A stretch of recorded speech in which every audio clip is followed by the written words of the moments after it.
Hi everyone, welcome back to this channel. So in today's tutorial, let's learn to reset your GE dishwasher, fix common errors and restore its full functionality.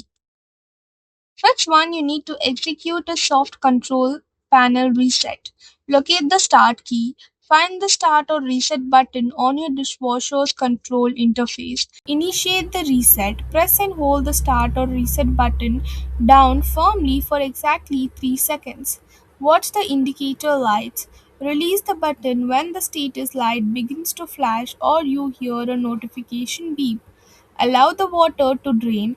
Wait for 60 to 90 seconds while the internal pump automatically pumps out any standing water inside the tub. Select a new cycle.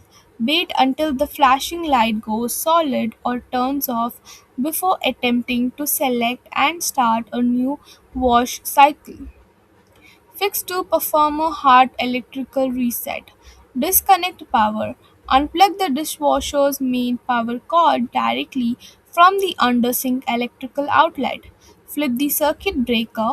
Switch off the dedicated circuit breaker inside your home's menu electrical panel if the plug is hidden behind cabinetry. Allow memory to drain. Leave the electrical disconnected for a minimum of 5 to 10 minutes to clear the control board's microprocessors. Restore electrical connection.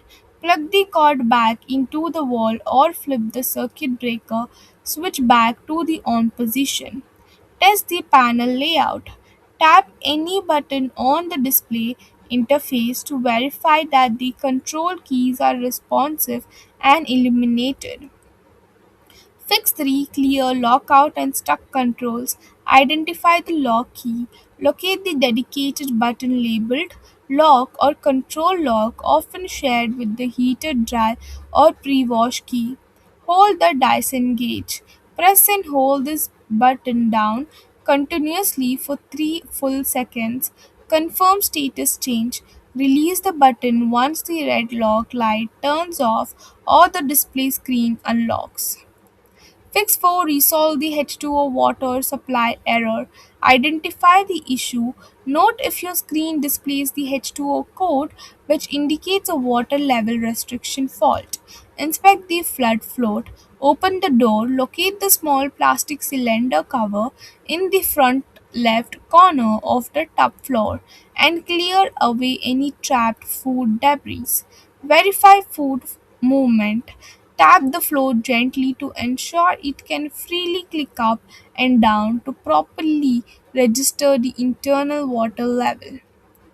So that's all for the video. Thank you for watching. Don't forget to like, share, comment, and also do hit the subscribe button.